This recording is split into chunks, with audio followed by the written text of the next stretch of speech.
Thank you. Audience participation, always good start. My name's Matt. Now, I was going to tell a few jokes this evening, but I thought instead I'd do a bit of, I'd make you all cry with a bit of Hungarian shadow puppetry.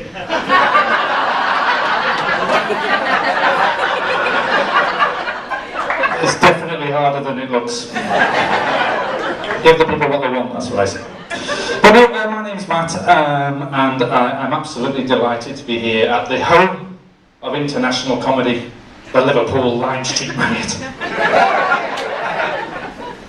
But you know, hotels like this, what I like about it, I stay in quite a few hotels with work, and what I really look for, like in a hotel, is after you've checked in and you go up to your room and you go in, they've got that channel on the telly, that little personalised message welcoming you to the hotel. That's a really nice line, really nice. We can't get that channel at home. Even on Freeview, I've looked everywhere. But it's nice that they've got it in these hotels. But I was staying in a hotel over in Manchester a couple of months ago, and the name of the hotel was quite long. And my surname is Williamson, which is also, you know, fairly long, longer than average. There starts an innuendo that I'm not going to continue. And because of this, the message on the television, basically it kind of got cut off towards the end. So I walked into the room and it said, "Welcome to the Radisson Edwardian Manchester, Mr. Willie." Normally I let this kind of thing go, but I'd already spent 5 minutes trying to work out which light switch turned on which ruddy lamp. So I thought, no, I'm not having this, I'm going to make a complaint. So I rang reception and I said, "Hi mate, it says Willie on the telly." And the guy said, "Yeah, pay-per-view is £5 for the length of your stay." So. But I am absolutely delighted to be here and doing a bit of stand-up. It's a bit of a dream come true for me, but I think it's funny that after years of saying, "You're not funny, that's not funny, and this is not a joke," it was my wife who said, "Why aren't you going to do a bit of stand-up comedy for charity?" It just goes to prove that when I sellotaped our cat's ears down to make him look like Yoda, that was hilarious. Oh me. For the Star Wars fans. But yeah, I am married. I've been married for about 3.5 years now. That's right, isn't it? 3.5 years now I've been married, and one of the things I really like, and I'm sure you can kind of empathise here, is when you're in a relationship for a while, whether it be with your wife or your girlfriend, you're always learning new things and having new experiences. And this happened to me a couple of weeks ago. We were walking down the street, it was a nice day, and I had my hand casually in my pocket, and my wife just equally casually just linked arms with me like that. I thought, that's nice. Little public display of affection. To 3.5 years, usually the closest to affection is a dig in the ribs when the alarm goes off. I thought, yeah, that's great.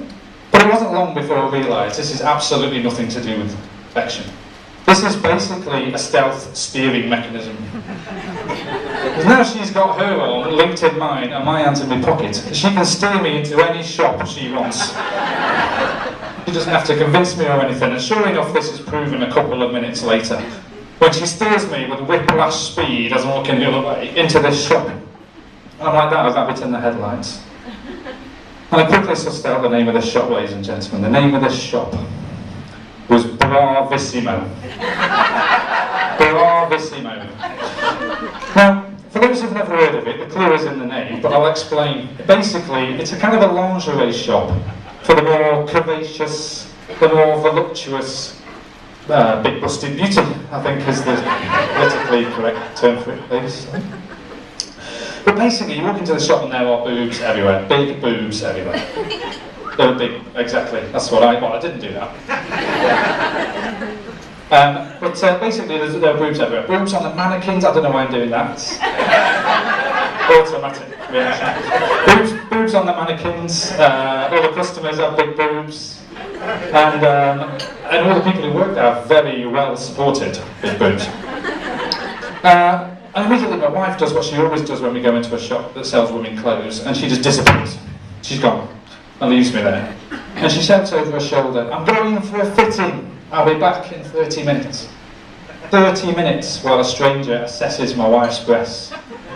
Now usually I get about 30 seconds to assess my wife's breasts. And then she's like, "Get off. Leave me alone, mate.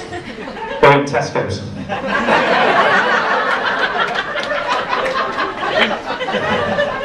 So anyway, I realised that, at this point, I realised men and women are wired very differently in this regard. Because, I mean, she's gone off for half an hour to get her breasts weighed, whatever they do. She's then going to come out, she's going to collect up all the clothes in the shop and put them on her arm. She's going to go into a changing room for 20 minutes and come out furious, and then we have to leave. But blokes are very different. Because blokes, basically, when we go into a shop, it doesn't matter whether we're choosing a suit, a pair of pants, or a shirt. We basically select all of our clothes on 3 main criteria. What does it look like at arm's length? What does it look like when I look down at it from up above? And for some reason, what does it look like at a 45-degree angle? I don't always walking around at a 45-degree angle, but if we ever find ourselves on a kid's slide, it's good to know that your shirt looks bob on. So anyway, she's gone off, and I realise, very different, she's gone off, and I do the first thing that all blokes do in this situation, I find somewhere to sit. I do the old search out for the seat, it can be anything, stool, step, anything. And I sit down, and as I sit down, I notice this picture of 3 women. And I instantly realise that bravissimo is the brainchild of a bloke. Because usually, when you're talking about lingerie and bras and things like that, there's this crazy kind of alphanumerical system that goes on that nobody really understands. But it's just basically there to catch you out. When your wife or girlfriend says, "You know nothing about me, you don't even know what bra size I am." And you think, hang on, I remember this from last time. If I say too high a number, I'm basically saying you're a bit fat.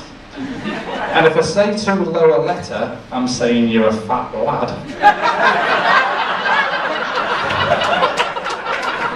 I'm not allowed to phone a friend. And apparently 7H isn't an option. But they've got rid of all this rubbish in bravissimo, right? So basically they've got pictures of 3 women, and underneath the pictures of 3 women it says curvy, really curvy, and super curvy. Now that's just genius. I don't understand that. I got it straight away. And I noticed that in the shop it's divided into the same 3 sections, curvy, really curvy, and super curvy. So I start to appraise all of the people who are walking into the shop. That's some kind of pervy male sorting office. So I look at the first woman and I say, curvy. She goes to the curvy section. Really curvy. She goes to the really curvy section. I think you're in the wrong shop, fella. But I recommend the super curvy section. Billy boots. I think to myself, I've got a talent here. It's a hidden talent. They say you only use 20% of your brain, 80% of mine is built for this. So I'm about to offer my services to the manageress. When luckily my wife turns up with an outfit that she's selected for herself. She comes over, she says, "Hey Matt, what do you think about this?" So I took it off her, and I went, "Oh, that's smashing, that does, well." I've been Matt Williamson, you've been fantastic. Thank you.